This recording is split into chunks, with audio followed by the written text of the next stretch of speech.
தீய சக்தி திமுக, தீய சக்தி திமுக அப்படின்னு சொல்லிக்கிட்டு இருந்த விஜய் அவர்கள், இப்ப அவருடைய அமைச்சரவையில திமுக அவங்களுக்கு ஒரு மந்திரி பதவி விஜய் அவர்கள் தரப்போறாரு.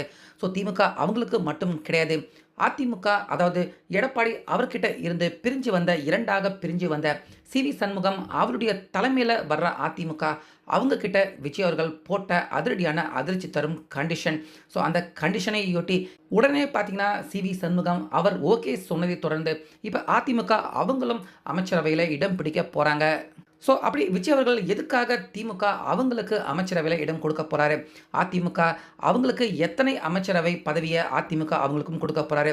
விஜய் அவர்கள் போட்ட கண்டிஷன் தான் என்ன அப்படிங்கிற முழு விவரம் எல்லாத்தையுமே தெளிவா டீட்டெயிலா இந்த வீடியோவுல பார்த்துடலாம். அதனால வீடியோவ ஸ்கிப் பண்ணிடாதீங்க. அப்படியே பாருங்க.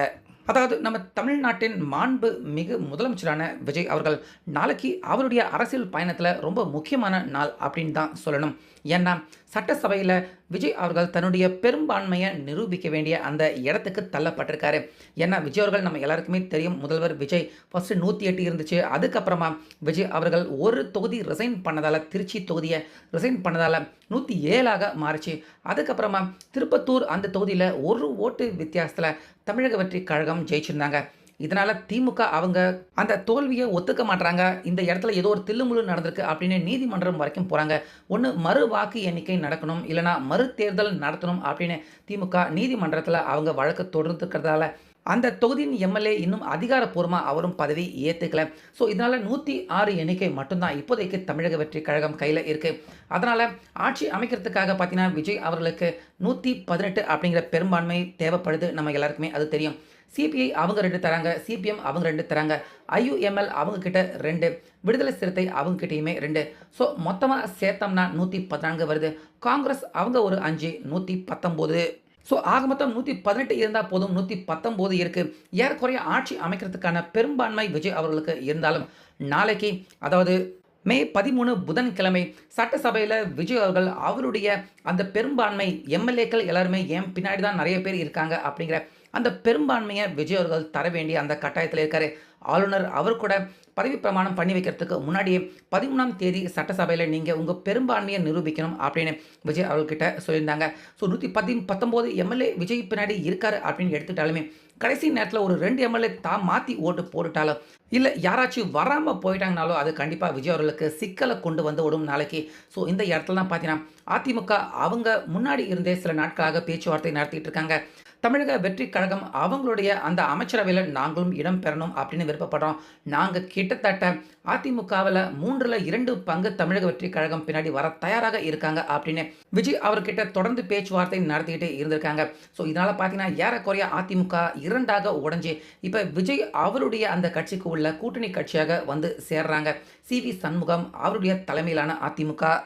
அப்படி அவங்க பேச்சுவார்த்தை நடத்துறப்ப தான் பார்த்தீங்கன்னா விஜய் அவர்கள் அதிர்ச்சி தரும் ஒரு கண்டிஷன் ஒன்று சி.வி. சண்முகம் அவர்கிட்ட போட்டிருக்காரு அப்படிங்கிற தகவல்கள் இப்போ வெளியாகி இருந்தது. அதாவது விஜய் அவர்கள் என்ன கண்டிஷன் போட்டிருந்திருக்காரு அப்படின்னு பார்த்தீங்கன்னா, நீங்கள் வந்து அதிமுக எடப்பாடி அவருடைய தலைமையில் விடுத்து அந்த தலைமையை விட்டுட்டு என்கிட்ட உங்கள் தலைமையில் அதிமுக கொண்டாந்து வந்து இணைச்சிக்கிறீங்க, எங்களுடைய மந்திரி அவையிலையுமே உங்களுக்கான அந்த இடம் வேணும் கேட்குறீங்க. அது எல்லாமே ஓகே தான், நாங்கள் உங்களுக்கு அதை ஏற்படுத்தி கொடுக்குறோம். ஆனால் நீங்கள் வந்து இப்போ என்டிஏ கூட்டணி அதாவது மத்திய அரசு கூட்டணிக்கு உள்ளே இருக்கீங்க. அந்த கூட்டணிக்கு உள்ளே இருந்தால் நிச்சயமாக நான் வந்து இப்போ இங்கே சிபிஎம், சிபிஐ, விடுதலை சிறுத்தை இப்படிப்பட்ட கூட்டணிக்கு உள்ளே நான் இருக்கேன் ஆட்சி அமைக்கிறதுக்கு. நீங்கள் அந்த கூட்டணியில் இருந்துக்கிட்டு இந்த கூட்டணிக்கு உள்ளே வந்து இணைஞ்சிங்கன்னா என்னால் அதை ஏற்றுக்க முடியாது அப்படின்னு விஜய் அவர்கள் சொல்லியிருக்காரு. சி.வி. சண்முகம் அவர்கிட்ட சொல்லியிருக்காரு, இந்த கண்டிஷனை போட்டிருக்காரு. நீங்கள் அந்த கூட்டணியை விட்டு வெளியேறினா தான் நான் என்னுடைய கூட்டணிக்கு உள்ள சேர்த்துக்க முடியும், அமைச்சரவையிலையும் உங்களுக்கு இடம் கொடுக்க முடியும் அப்படின்னு விஜய் சொல்லியிருக்காரு. விஜய் அவர்கள் இந்த முக்கியமான கண்டிஷன் அதிமுக 2வது கூட்டணியான சி.வி. சண்முகம் அவர்கிட்ட இந்த விஷயத்தை சொன்ன உடனே இன்னைக்கு காலையிலேயே ஒரு பேட்டி கூட கொடுத்துருப்பாரு சி.வி. சண்முகம். நாங்கள் இப்போதைக்கு நாங்கள் எந்த கூட்டணியுமே இல்லை, அதிமுக அப்படிங்கிற இந்த கட்சி இப்போதைக்கு கூட்டணி இல்லாத ஒரு கட்சியாக தான் இருக்குது அப்படின்னு அதிகாரப்பூர்வமாக சி.வி. சண்முகம் இந்த தகவலை பார்த்தீங்கன்னா பிரஸ் மீட்டாளர்கள் சந்திப்பில் அவர் இந்த விஷயத்தை சொல்கிறாரு.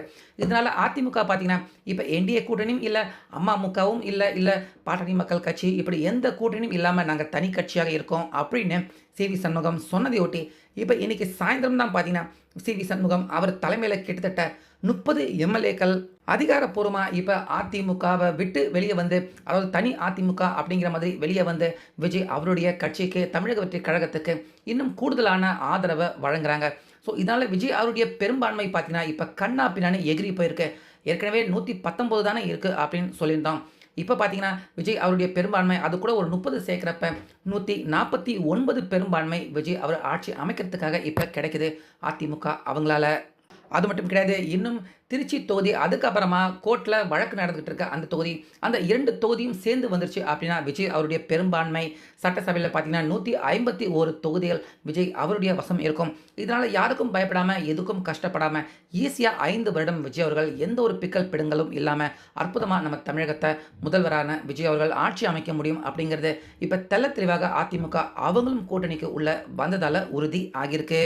ஸோ அதிமுக அப்படி அவங்க அமைச்சரவையில இடம் பெறணும் அப்படின்னு விருப்பப்பட்டாங்களா, அவங்களுக்கு விஜய் அவர்கள் இப்போதைக்கு எத்தனை மந்திரி பதவிகள் ஒதுக்கியிருக்காரு அப்படிங்கிற முதற்கட்ட தகவலும் பார்த்தீங்கன்னா வெளியாகியிருக்கு.